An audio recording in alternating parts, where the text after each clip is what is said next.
हमने आज तक देखा इस प्रवचन श्रृंखला में कि भारतीय संस्कृति ने बड़े विश्वास के साथ जिन बातों को कही, उन बातों को पूर्वजों से सुन के पीढ़ी दर पीढ़ी हम श्रद्धा से करते आए, उसका हमने सवाल कभी नहीं किया कि ये क्यों करना, इससे क्या फायदा होगा। लेकिन धीरे धीरे समय बदलता गया, आज का जमाना बदल गया। आज लोग ये पूछते हैं कि इस काम को क्यों करना चाहिए। तब कई पुरानी बातों पर आक्षेप होती है, संदेह होता है, उसको करने से क्या फायदा, ऐसे उपेक्षा होती है। विभिन्न प्रकार की चीजें आज मनुष्य के मन में घर कर गई। जो हमारी संस्कृति में बताई गई उन चीजों को आज विश्वास के साथ उपयोग करने में हम हिचकिचाते हैं। लेकिन वहीं जब उस विषयों को अच्छे से समझा के इसका ये फायदा है, इससे ये लाभ है, ऐसा बताया जाता है, तब व्यक्ति उसका उपयोग का पूरा विवरण सुनने के बाद उसको करने के लिए तत्पर होता है। हमने इस धारावाहिक में, प्रवचन श्रृंखला में कई बार आपने व्यवस्थित सुना कि हमारे इस जीवन को सफल बनाने के लिए हमारी निजी बुद्धि का प्रखर होना और निजी बुद्धि की सक्षमता बहुत मायना रखता है। लेकिन भारतीय संस्कृति प्राकृतिक ऊर्जा से भरे पूरे कई चीजों के उपयोग से भी व्यक्ति को सफल होने की शिक्षा देता है। वो कई ऐसी चीजें हैं जिसको एक आदमी प्राप्त करके कई प्रकार की लाभ ले सकता है उसकी ऊर्जा से। और भारतीय संस्कृति विभिन्न चीजों के बारे में पीढ़ी दर पीढ़ी बोलता आया है कि इन चीजों के उपयोग से ये फायदा होगा। लेकिन आजकल विदेशी लोग जब कोई चीज के बारे में बताते हैं तो बहुत उसका लंबा चौड़ा विवरण देके बताते हैं, तो हमको लगता है कि ये साइंस है, बहुत बड़ा फायदा करेगा, इसका हमको लाभ लेना चाहिए।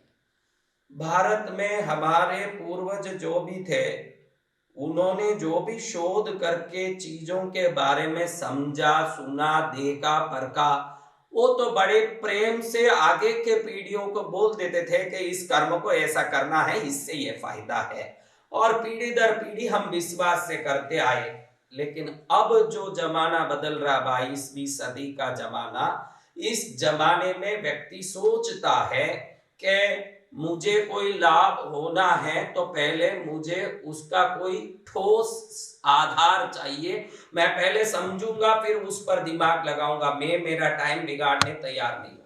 तो ऐसे जमाने में हर चीज को व्यवस्थित समझाना जरूरी होता है।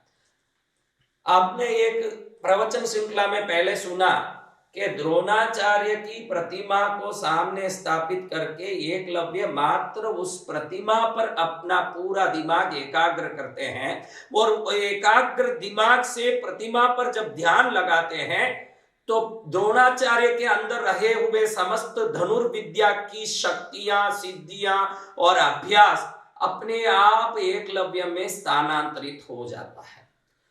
इससे मालूम पड़ता है कि आप किस आकृति पर दिमाग लगाते हो, वो चीज आपके अंदर प्रवेश करता है।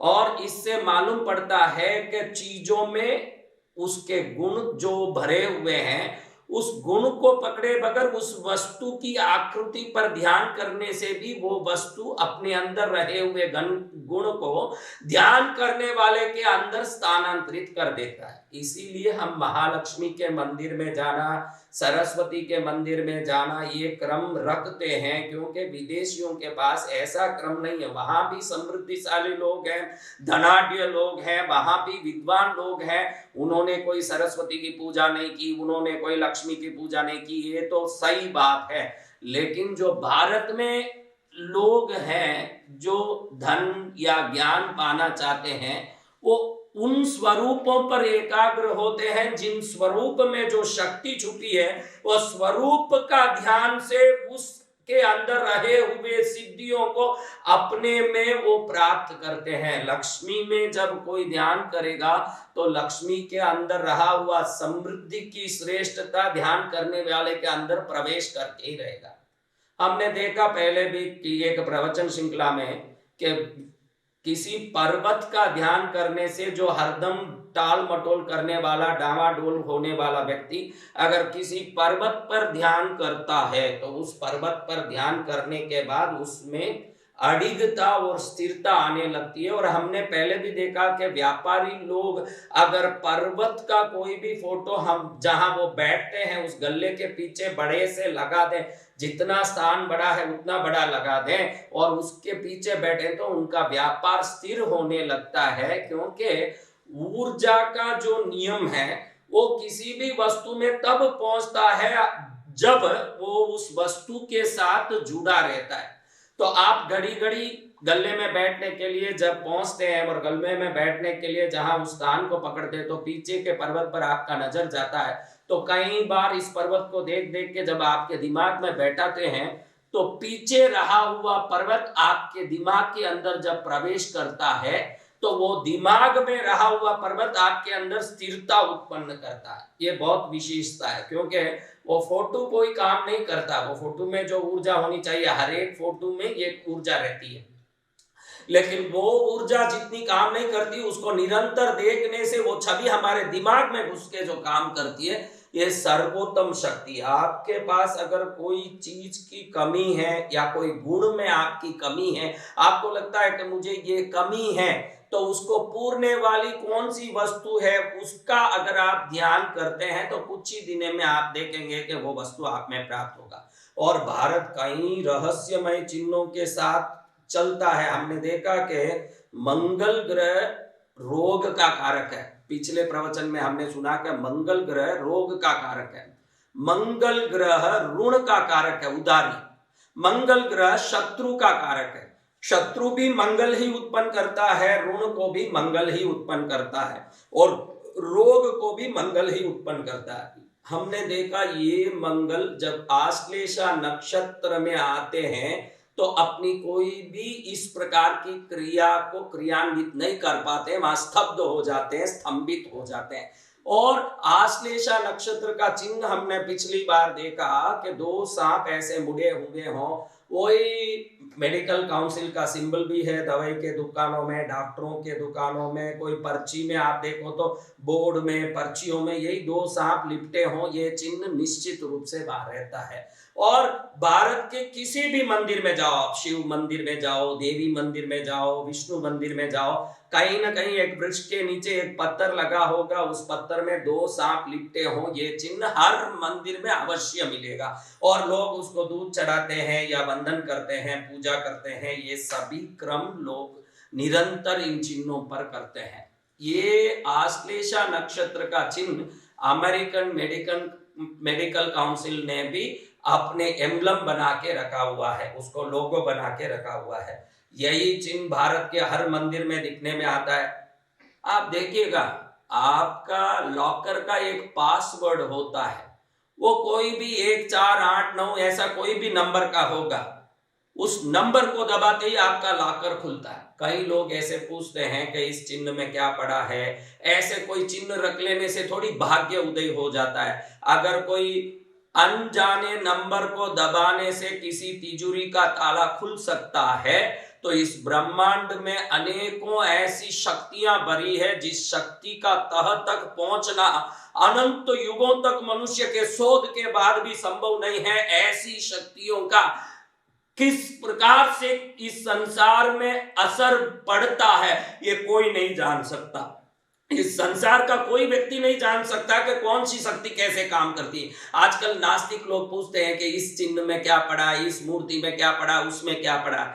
अरे मेरे भाई, जब एक कोई भी चीज का तुझे पासवर्ड दिया जाता है तो उसमें क्या पड़ा क्यों नहीं पूछता है। वो तो कोई भी प्रकार का नंबर हो सकता है, कोई अल्फाबेट हो सकता है, ACDQ ऐसा कुछ हो सकता है। आजकल तो बेटा ये फोन को आप लोगों को कोई मैसेज आना तो फोन में आता है, वो क्या नंबर बोलते हैं, उसको डालते ही खोलता है फोन, फिर खुलता है। पासवर्ड नहीं बेटा, OTP। हाँ, वो OTP क्या बोलते हो? OTP कौन सा कोई फिक्स्ड पैटर्न का होता है? OTP को आप समझ पाते हो कि भाई ये फिक्स्ड पैटर्न का कोई OTP होगा, उसमें ATQ1937 हो सकता है कि नहीं?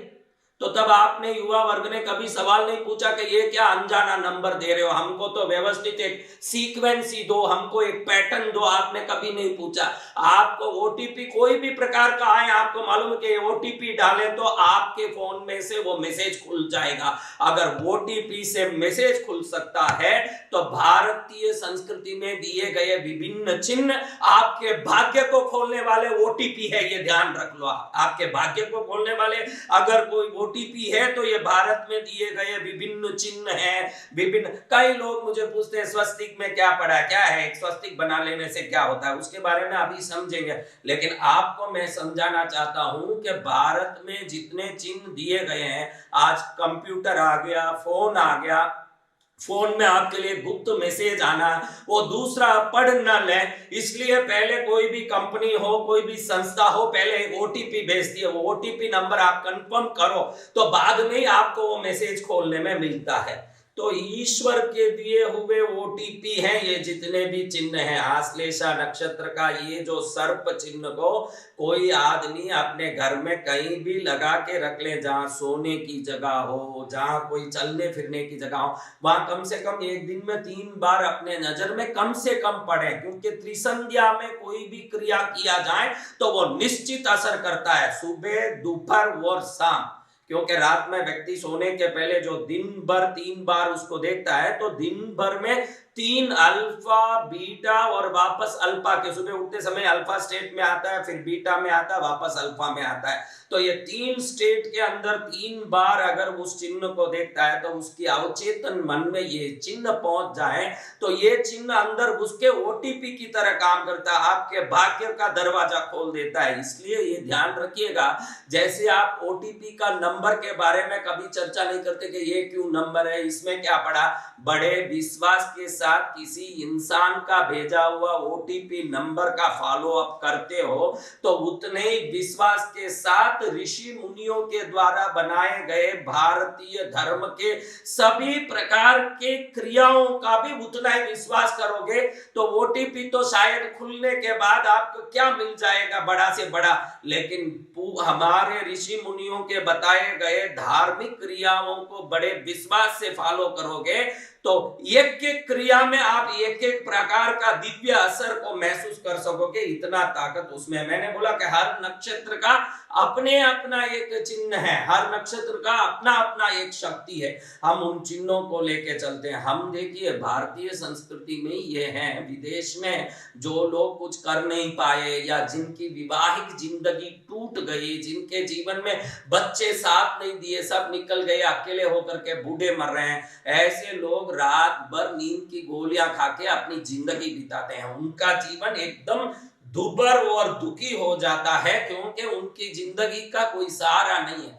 भारतीय धर्म में ईश्वर से लेके, देवी देवताओं से लेके, अपने गुरु से लेके, समाज से लेके, पारिवारिक रिश्तों के लोग तक सभी लोग सहयोग करते हैं, यथासंभव आज भी कर रहे हैं। भले कितना भी आधुनिक दुनिया हो गया है, आज भी गली गांव समाज उत्सव मनाता है, कार्य करता है। ये कोई भी उत्सव या कार्य क्रियाकलाप आप विदेशों में नहीं देख सकते।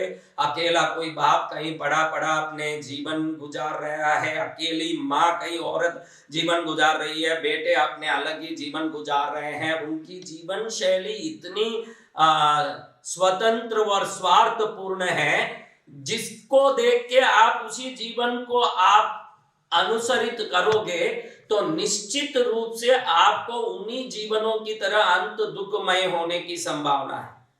अब जाने दीजिए, अब खास बात हम ये करेंगे आज की तारीख में कि जिसको सफल होना है, आप जो जो कार्यक्रम देख रहे हो, आप में किसी को सफल होना है तो पहले जो भी सफल होना चाहते हैं एक बार वहीं बैठे बैठे हाथ ऊंचा करिए कि मुझे सफल होना है। जब आप हाथ ऊपर करते हो, जितने यहाँ बैठे हो भाई तुम भी हाथ ऊपर करो, तुम भी सुन रहे हो, अभी हाथ ऊपर कर रहे हो तो इसका अर्थ है आप ऊर्जा को ग्रहण कर रहे हो। देखियो कभी भी कोई कार्यक्रम होता है हमारे भारत में, देखिएगा जब भी कोई कार्यक्रम होता है, क्या हर हर महादेव, क्या बोल के बोलते हैं हर हर महादेव भाई, पार्वती पतके हर हर महादेव, ऐसे अंत में बोलते हैं। आप ध्यान रखिएगा, आप किसी कार्यक्रम में बैठे हो, 2-3 घंटा उस कार्यक्रम में कथा सुन रहे हो, भजन सुन रहे हो, बैठे हो, थक गए हो, और अंत में जब हाथ उठा के पार्वती पतये हर हर महादेव ऐसे कहते हो, तो पार्वती पति हर महादेव का तो स्मरण हो ही गया, लेकिन जो ऊर्जा को आपने व्यय किया, जितनी देर बैठ के श्रवण में, दर्शन में, बैठने के उस शक्ति में व्यय किया, जब आप हाथ ऊंचा करते हो तो इन उंगलियों के द्वारा ब्रह्मांडीय ऊर्जा आपके अंदर उतरती है। अंत में पहले जब पहुंचे थे तो जितनी ऊर्जा के साथ आप गए थे, अंत में मात्र हाथ उठाने की देरी में आप उतनी शक्ति लेके वापस घर पहुंचते हो। कोई भी भारतीय भजन की, कथा की, रात्रि जागरण की कार्यक्रम में गया और अंत में थक के लौटा, ये हो ही नहीं सकता, असंभव है, क्योंकि वो ताली बजाता है, ताली बजाते हुए एक्यूप्रेशर का जो विदेशी ट्रीटमेंट बोला जाता है, उसको तो कई युगों पहले हम ताली बजा के ही कर लिए, उसको तो अभी एक्यूप्रेशर बोलते हैं, एक्यूपंक्चर बोलते हैं, क्या क्या नहीं बोलते। अगर भारतीय संस्कृति जो क्रिया करती है उस हर क्रिया में एक रहस्य है, अगर आप ये समझ लोगे तो उसके बाद में तो अंधे होकर ही उस कार्य को करना। ध्यान रखना, भक्ति अंधे होकर करना है, संसार में तो आंख खोल के भी बहुत सावधान रहना है। संसार धोखा दे सकता है, ईश्वर और गुरु कभी धोखा नहीं दे सकते। जो सच्चे गुरु होंगे वो सदा सन्मार्ग पर जाने का आपको ज्ञान देंगे, और ईश्वर आपको सदा हाथ पकड़ के उस तरफ पहुंचाने के प्रयत्न का शिक्षा देंगे।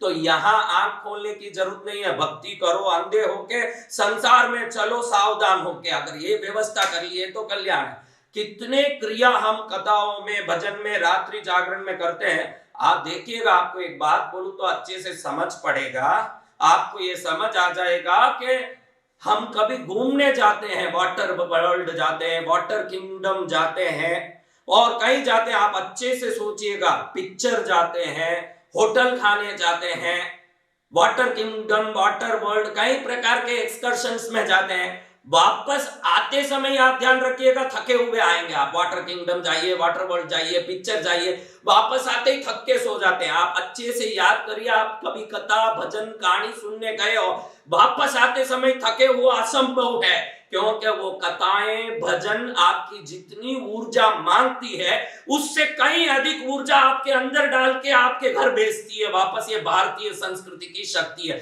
जितनी ऊर्जा आप वहां व्यय करते हो उससे अधिक ऊर्जा लेके आते हो, क्योंकि वहां एक्सरसाइज भी होता है कथाओं में। कथाकार हो के गुरुदेव हो के कोई भी भजनकार हो के आपको बोलते हैं हाथ उठाइए, भजन में ताली बजाइए, आप भजन करिए, नाचिए, कुछ भी करिए। आप जब भी शरीर के मुख्य केंद्रों में कुछ व्यायाम करते हैं तो वो व्यायाम आपके जीवन को सर्वोत्तम कर देता है। तो मैं कुछ बातों को अगली कड़ी में बताने वाला हूं। क्या बात है, देखने के पहले इस काम की बात में आज एक काम भी करेंगे हम।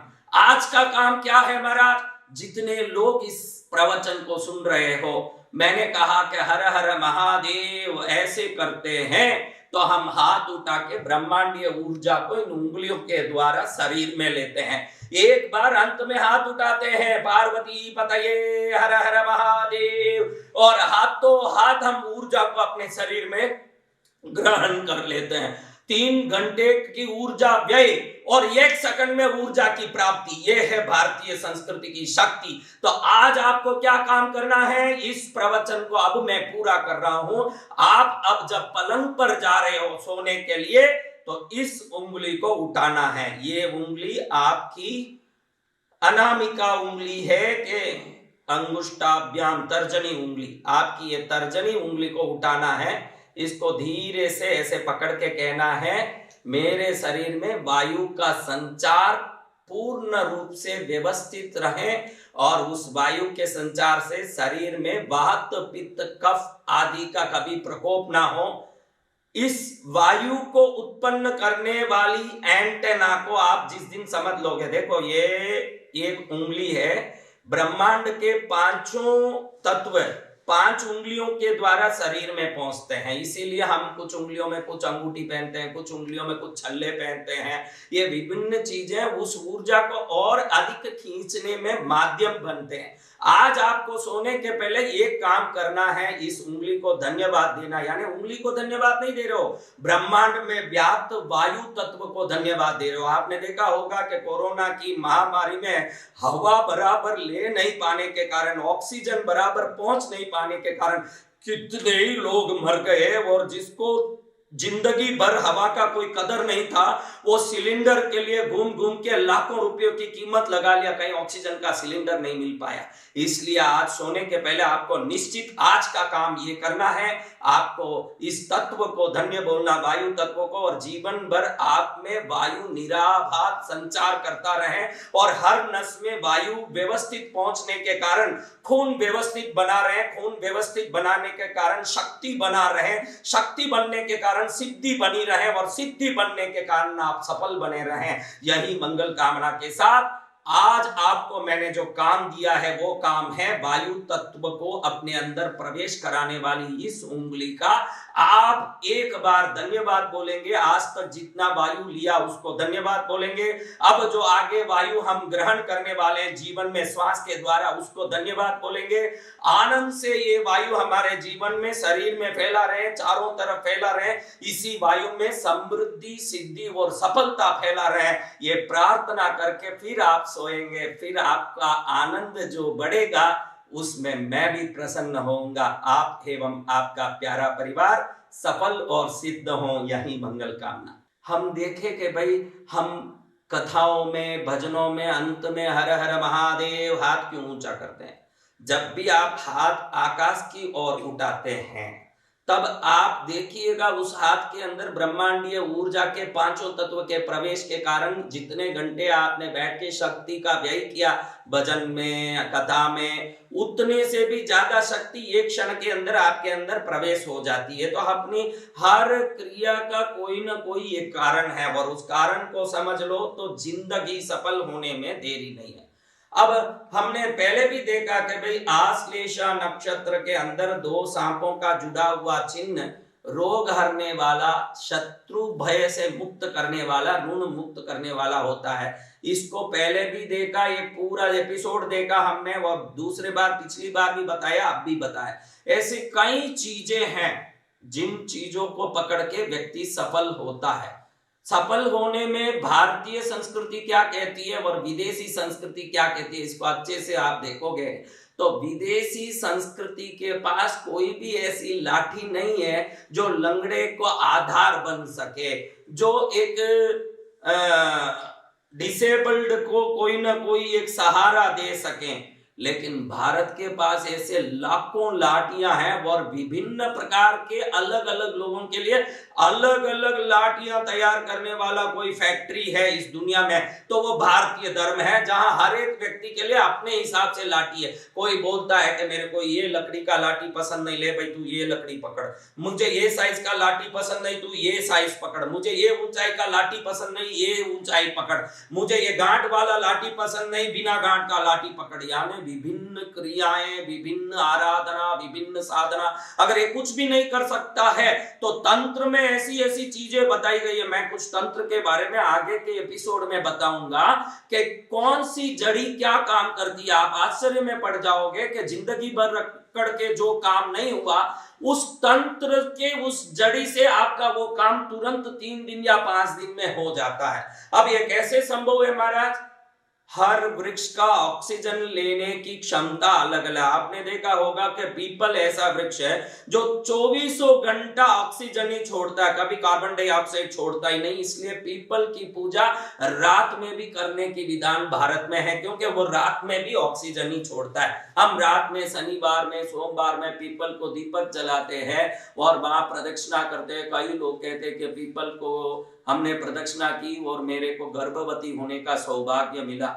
उस ऑक्सीजन का जो स्तर है, उस वायु का जो क्वालिटी है, हमारे शरीर में रहे हुए कोषों को जगाने की ताकत रखती है। वायुमंडल में जो ऑक्सीजन है वो ऑक्सीजन समस्त पृथ्वी का, ब्रह्मांड का एक ऐसा अलाइंड ऑक्सीजन है वो जो सबको समान मिलता है। वृक्ष जब किसी कार्बन डाइऑक्साइड को अपने में ग्रहण करते हैं और फिर जो वो ऑक्सीजन छोड़ते हैं, उसमें उनका जल तत्व, अग्नि तत्व आकाश तत्व और पृथ्वी तत्व मिश्रित ऑक्सीजन जो होता है वो वायुमंडल में रहे हुए वायु में नहीं होता, इसलिए भारत विभिन्न वृक्षों की पूजा करता है। बट सावित्री व्रत करता है, पीपल की पूजा करता है, देवी पूजा करने नीम की पूजा करता है, भारत में तुलसी की पूजा है, विभिन्न पौधे और पेड़ की पूजा करने वाला भारत।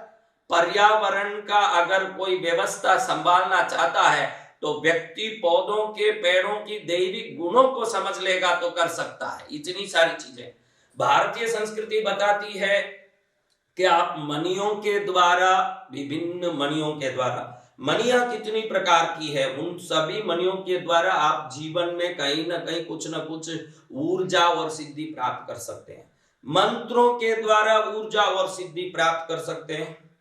उसके अलावा औषधियों के द्वारा शरीर में आरोग्य, ऊर्जा और सिद्धि प्राप्त कर सकते हैं।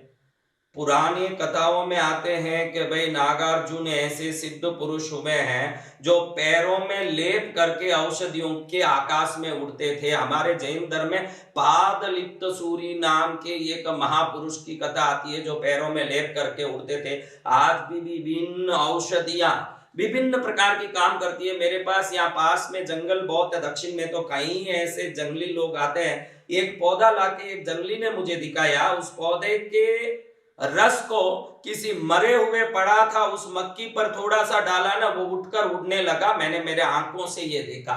ये भारत की जो आयुर्वेदिक जड़ी बूटियों का ज्ञान है, इसको अगर हम व्यवस्थित कर लें तो कैंसर की कीमोथेरेपी देने की, विभिन्न प्रकार की बीमारियों में विभिन्न प्रकार के इलाज करके निराश होने की कभी नौबत नहीं आ सकती, ये मैं गारंटी से कह सकता हूं।